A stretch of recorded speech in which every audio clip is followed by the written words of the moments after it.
একটি শহর হঠাৎ হারিয়ে গেল জঙ্গলের ভেতর। কোথাও পাহাড়ের গায়ে খোদাই হয়ে রইল রাজাদের সমাধি, আবার কোথাও এমন স্থাপনা দাঁড়িয়ে আছে যার নির্মাণ আজও বিস্ময় জাগায়। এসব জায়গা শুধু পুরনো ধ্বংসাবশেষ নয়, প্রতিটির পেছনে রয়েছে ক্ষমতা, যুদ্ধ, রহস্য আর হারিয়ে যাওয়া মানুষের গল্প। আজকের ভিডিওতে এমনই 10টি প্রাচীন স্থান দেখাবো যাদের আসল ইতিহাস জানলে অবাক না হয়ে পারবেন না।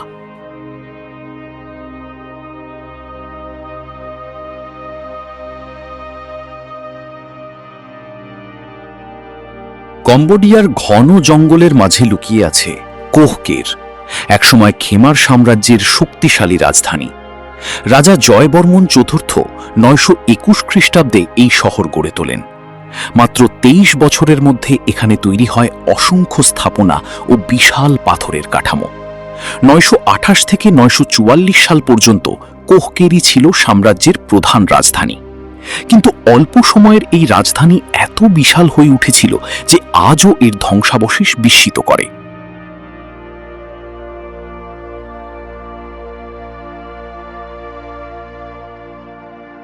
কোহকেরের সবচেয়ে বড় বিস্ময় হল বিশাল একক পাথরের ব্লক দিয়ে তৈরি স্থাপনাগুলো।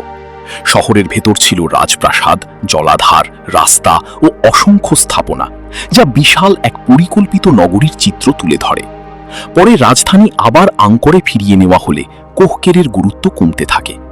শতাব্দীর পর শতাব্দী জঙ্গলের আড়ালে ঢাকা পড়ে থাকা এই প্রাচীন শহর আজও সেই স্বল্পস্থায়ী কিন্তু শক্তিশালী খেমার রাজধানীর গল্প বলে।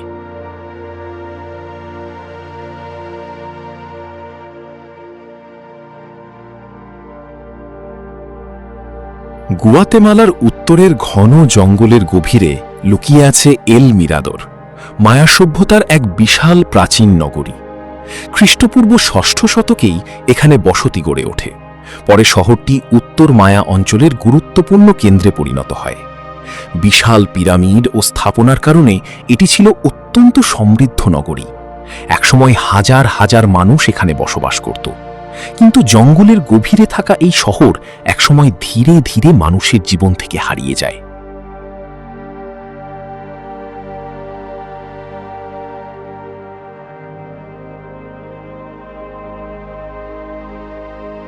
এল মিরাদোরের সবচেয়ে বিস্ময়কর স্থাপনা হল লা দান্তা, যার উচ্চতা প্রায় 72 মিটার। বিশাল এই কাঠামোর চারপাশে ছিল আরও অসংখ্য স্থাপনা ও উঁচু রাস্তা। শহরের বিভিন্ন অংশকে যুক্ত করত দীর্ঘ পাথরের বাঁধের মতো পথ, যা কয়েক কিলোমিটার পর্যন্ত বিস্তৃত ছিল। খ্রিস্টীয় 2য় শতকের পর নগরীটি ধীরে ধীরে পরিত্যক্ত হয়ে পড়ে। পরে ঘন জঙ্গল পুরো শহরকে ঢেকে দেয়। বহু বছর পর প্রত্নতাত্ত্বিক অনুসন্ধানে আবার সামনে আসে এই বিস্ময়কর নগরী।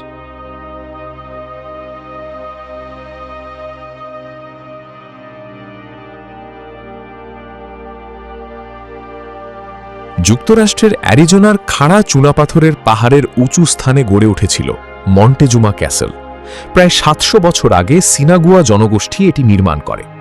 5 তলা এই স্থাপনায় ছিল প্রায় 20টি কক্ষ, যেখানে একসময় বহু পরিবার বসবাস করত। মাটির অনেক ওপরে এমন জায়গায় ঘর বানানোর পেছনে ছিল নিরাপত্তা ও বসবাসের সুবিধা। নিচের উপত্যকার জল ও উর্বর জমিকে কাজে লাগিয়ে তারা কৃষিকাজও করত।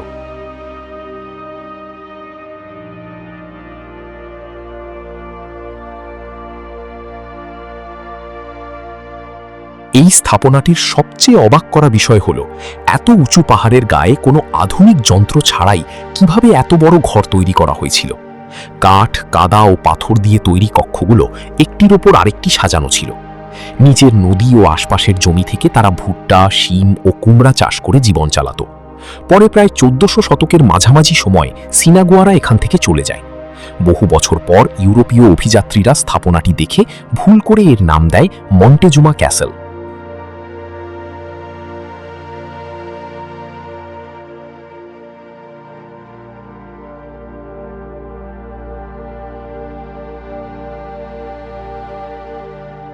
মিশরের দাহসুর মরুভূমিতে দাঁড়িয়ে আছে এক অদ্ভুত পিরামিড, বেন্ট পিরামিড। প্রায় 4500 বছর আগে ফারাও স্নেফেরুর শাসনামলে এটি নির্মিত হয়। পিরামিডটির নিচের অংশ খাড়া কোণে উঠে গেলেও মাঝপথ থেকে এর ঢাল হঠাৎ কমে গেছে। ফলে পুরো স্থাপনাটিকে দূর থেকে দেখলে মনে হয় পিরামিডটি যেন মাঝখান থেকে বাঁক নিয়ে দাঁড়িয়ে আছে। এই অস্বাভাবিক আকৃতি এর সবচেয়ে বড় বৈশিষ্ট্য।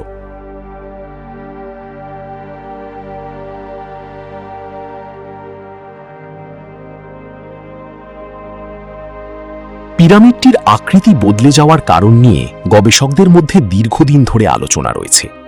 ধারণা করা হয় নির্মাণের সময় কাঠামোর ওপর অতিরিক্ত চাপ তৈরি হওয়ায় এর ঢাল কমিয়ে দেওয়া হয়েছিল। এর বাইরের পাথরের আবরণও অন্য অনেক পিরামিডের তুলনায় বেশ ভালোভাবে টিকে আছে। বেন্ট পিরামিডের কাছেই স্নেফেরুর আরেকটি পিরামিড তৈরি হয়েছিল, যা পরে সঠিক আকৃতির পিরামিড নির্মাণে গুরুত্বপূর্ণ ধাপ হয়ে ওঠে।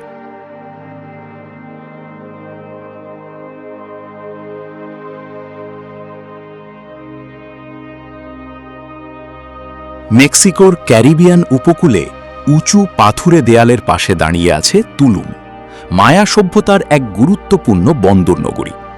খ্রিস্টীয় ত্রয়োদশ শতকের দিকে শহরটি গড়ে ওঠে এবং সমুদ্রপথের বাণিজ্যে গুরুত্বপূর্ণ ভূমিকা রাখে। চারপাশের প্রাচীর ও সমুদ্রের অবস্থান তুলুমকে নিরাপদ ও কৌশলগত নগরীতে পরিণত করেছিল। এখানে বসবাসকারী মানুষ লবণ, মাছ ও বিভিন্ন পণ্য সংগ্রহ করে দূরবর্তী অঞ্চলের সঙ্গে বাণিজ্য করত।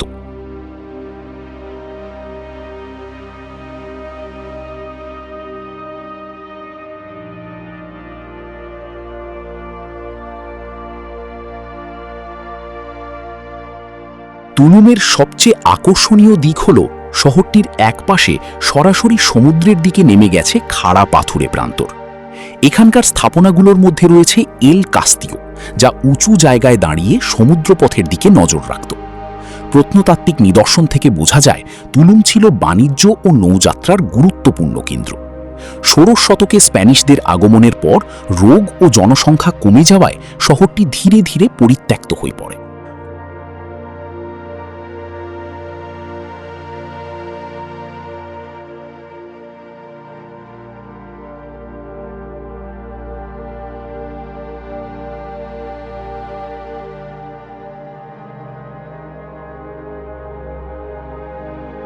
তুরস্কের হিসারলিক পাহাড়ে মাটির নিচে চাপা পড়ে আছে ট্রয়।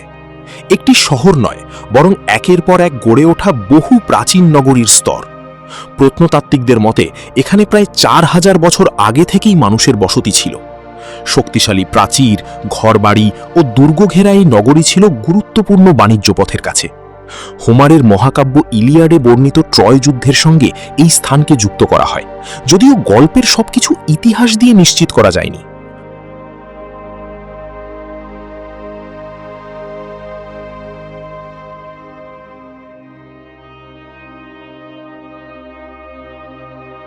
ট্রয়ের সবচেয়ে বিস্ময়কর বিষয় হল একই জায়গায় ধ্বংসের পর আবার নতুন শহর গড়ে উঠেছিল।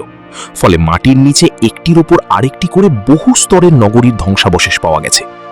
এখানে পাওয়া বিশাল পাথরের দেয়াল ও দুর্গের অংশ থেকে বোঝা যায় শহরটি একসময় বেশ সুরক্ষিত ছিল।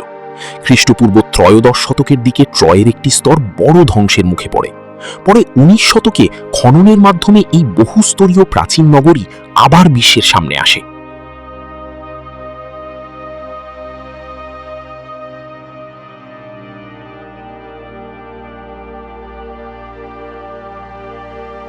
ইরানের পাহাড় ঘেরা সমতলে দাঁড়িয়ে আছে পারসেপোলিস, প্রাচীন পারস্য সাম্রাজ্যের এক বিশাল রাজকীয় নগরী।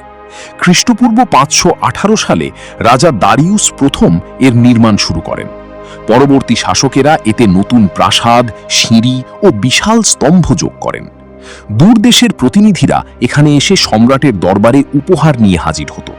পাথরের দেয়াল ও স্তম্ভে খোদাই করা সেই দৃশ্যগুলো আজও প্রাচীন পারস্যের শক্তি ও সমৃদ্ধির চিত্র তুলে ধরে।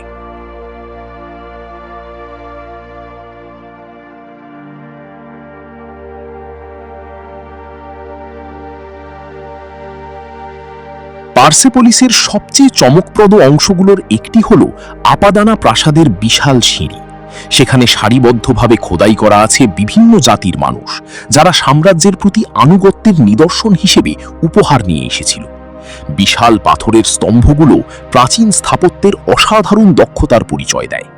খ্রিস্টপূর্ব 330 সালে আলেকজান্ডার দ্য গ্রেটের বাহিনী পার্সেপোলিস দখল করে এবং শহরের বড় অংশ আগুনে পুড়ে যায়।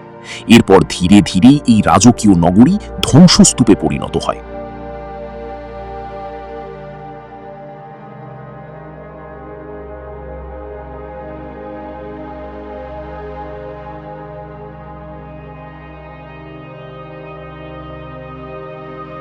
ইরানের পার্সেপোলিসের কাছে খাড়া পাহাড়ের গায়ে পাথর কেটে তৈরি করা হয়েছে নকশে রোস্তম, প্রাচীন পারস্যের রাজাদের এক বিস্ময়কর সমাধিক্ষেত্র।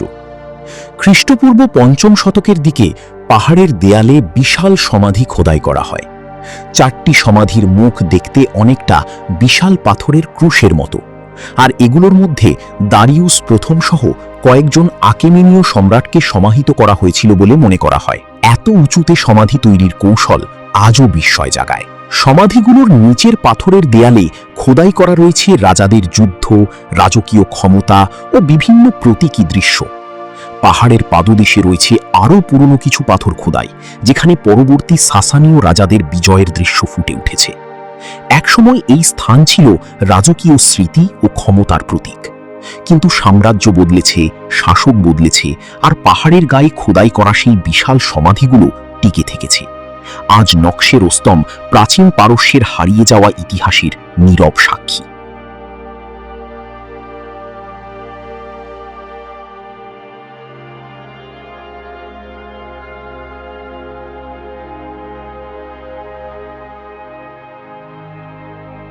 মেক্সিকোর ইউকাতান উপদ্বীপের পাথুরে ও শুষ্ক অঞ্চলে গড়ে উঠেছিল উক্সমাল, মায়া সভ্যতার অন্যতম সমৃদ্ধ নগরী। খ্রিস্টীয় 7ম শতকের দিকে এর বিকাশ শুরু হয় এবং পরে এটি পুক অঞ্চলের গুরুত্বপূর্ণ রাজনৈতিক কেন্দ্র হয়ে ওঠে। শহরের স্থাপনাগুলোতে জ্যামিতিক নকশা, পাথরের মোজাইক ও বিশাল কারুকাজ দেখা যায়। আশ্চর্যের বিষয়, এই অঞ্চলে নদী বা বড় হ্রদ না থাকলেও উক্সমালের মানুষ বিশেষ জলাধারে বৃষ্টির পানি জমিয়ে দৈনন্দিন জীবনের চাহিদা মেটাত। উক্সমালের অন্যতম বিস্ময় হল এর স্থাপত্যে অসাধারণ পাথরের কারুকাজ। বিশেষ করে পিরামিড অফ দ্য ম্যাজিশিয়ানের বাঁকানো আকৃতি অন্য অনেক মায়া স্থাপনা থেকে একেবারেই আলাদা। শহরের প্রাসাদ ও ভবনগুলোর সম্মুখভাগে রয়েছে জটিল জ্যামিতিক নকশা ও অসংখ্য পাথরের অলঙ্করণ। খ্রিস্টীয় 10ম শতকের পর উক্সমালের রাজনৈতিক গুরুত্ব কমতে থাকে এবং শহরটি ধীরে ধীরে পরিত্যক্ত হয়। তবু জঙ্গলের মাঝে টিকে থাকা এই স্থাপনাগুলো আজও মায়াদের অসাধারণ স্থাপত্য দক্ষতার প্রমাণ।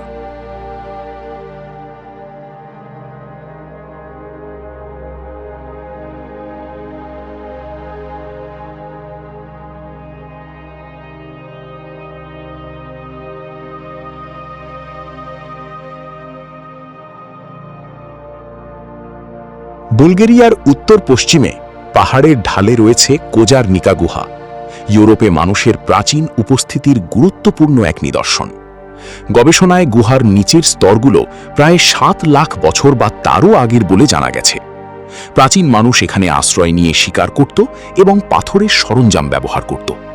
গুহার স্তরগুলোতে পাওয়া পাথরের হাতিয়ার ও প্রাণীর হাড় থেকে তাদের জীবনযাপনের নানা তথ্য জানা গেছে। কোজারনিকার সবচেয়ে চমকপ্রদ আবিষ্কারগুলোর একটি হল প্রাণীর হাড়ে মানুষের তৈরি কাটা ও দাগের চিহ্ন। এখানকার বিভিন্ন স্তরে পরবর্তী সময়ের নিয়ান্ডারথাল ও আধুনিক মানুষের উপস্থিতিরও প্রমাণ মিলেছে। ফলে একই গুহায় দীর্ঘ সময় ধরে মানুষের বসবাসের ইতিহাস পাওয়া যায়। গবেষকেরা মনে করেন বলকান অঞ্চল দিয়ে ইউরোপে মানুষের প্রাথমিক বিস্তার বোঝার ক্ষেত্রে এই গুহা অত্যন্ত গুরুত্বপূর্ণ।